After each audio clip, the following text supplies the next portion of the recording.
Hello everyone, my name is Micah and I'll be covering financing and reimbursement methods. So today I'll be talking about the United States and Germany. As you can see on the left, the United States is here in the red, and then over on the right on the world map, Germany's right here in the red as well.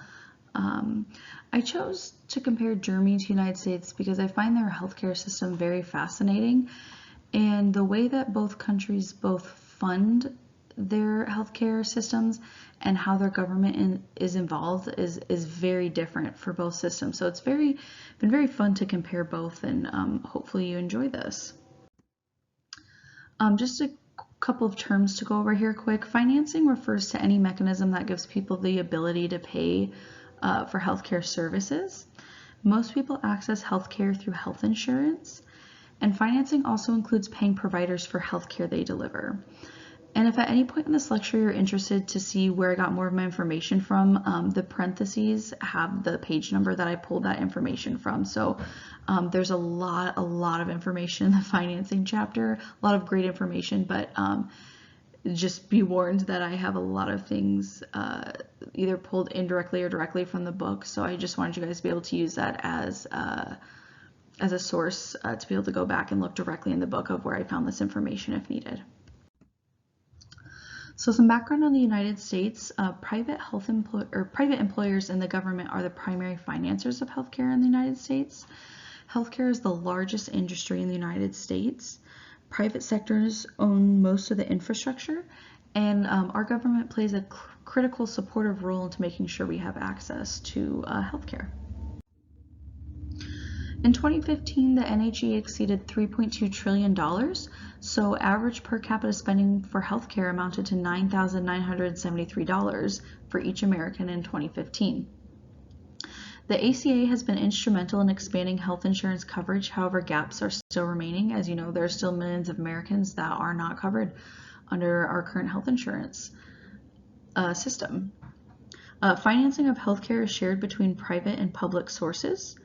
Most services, methods of reimbursement were changed to prospective mechanisms because essentially they figured out that providers could charge pretty much however much they wanted, so they had to put a cap on that and change it to a prospective mechanism. And then there are still a significant number of people who are without health insurance, even with the strides that the ACA have made. Again, like I said, millions of Americans are still living in this country without health insurance. So Otto von Bismarck, in 1883, he introduced the first mandatory health insurance requirement in Germany. And because of this, Germany is widely regarded as the first country to have introduced a national system of social and health insurance, which I think is pretty cool. And it's like the system is essentially still around today. And then for the past 50 to 60 years, the system has undergone a major reform. However, the system has maintained relatively intact. It's a mix between a public and a private system. It's essentially pretty much public, but there is a small percentage that there is private coverage as well.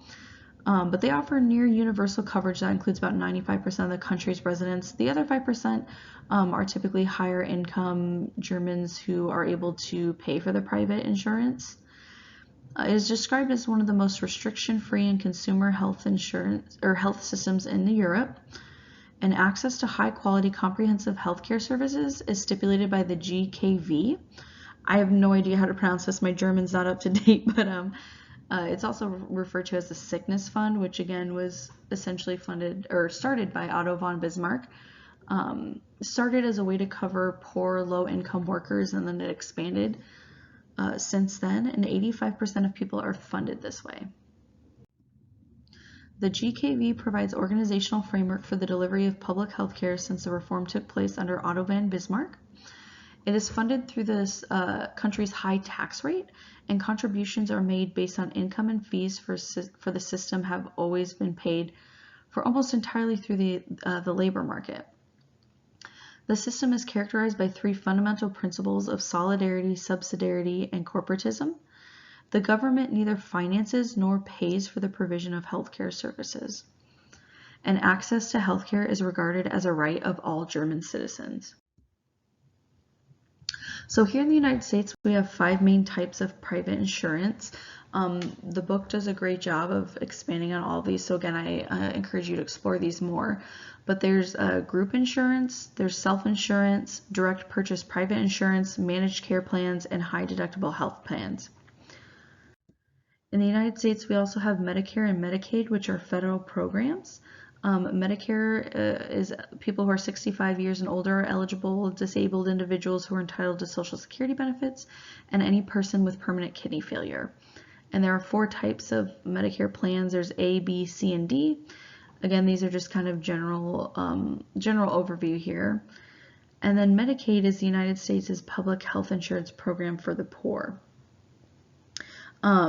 Unfortunately, I'm ashamed to admit that I did not find this out until I was reading, but the thing about Medicaid is that eligibility depends on income and other resources, and it varies from state to state. So I might be eligible for Medicaid here in the state of Iowa, but if I move to Nebraska, I might no longer be eligible because they might have different eligibility requirements. So definitely a frustrating aspect, and definitely, I would say, a huge barrier to care.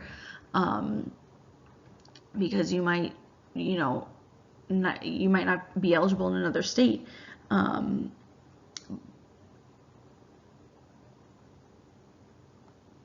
then it's financed by federal and state governments. Federal governments provide matching funds to the states based on per capita income in each state. So overall, looking at the United States, strengths, gaps, and weaknesses. Lack of insurance is obviously a major barrier to accessing care here in the United States. We have people who are sick who need to see the doctor but just don't because they don't have health insurance. And even if they do, sometimes it might not cover the visit, or they might have out-of-pocket costs that, of course, most of the time they don't find out until after the visit. Most health insurance is privately financed. Now, it's a matter of opinion whether or not you think that's good or bad. Personally, I feel like it's bad, but some people feel it's good. So again, that's kind of personal preference. Without a centrally managed healthcare system, the United States cannot ration healthcare directly, and many people are still without insurance coverage. We also do not view healthcare as a right in this country.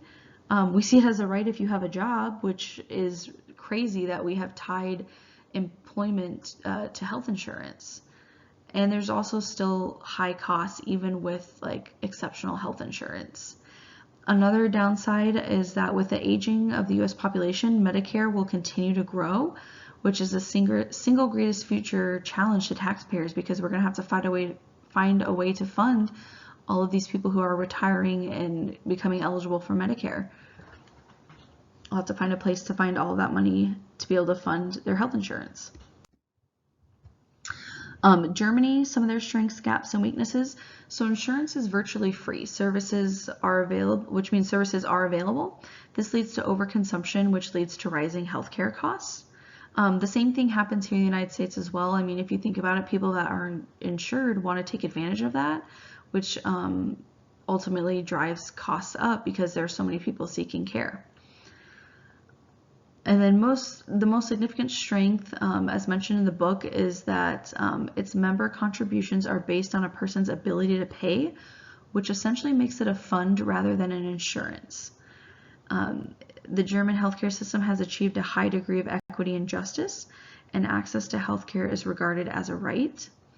Citizens pay relatively little out-of-pocket costs, and Germany continues to spend a large amount of its wealth on health. So in conclusion, I'll leave you with who has the better healthcare system. They're both funded in very different ways, as noted in my little lecture here, and as noted in the book.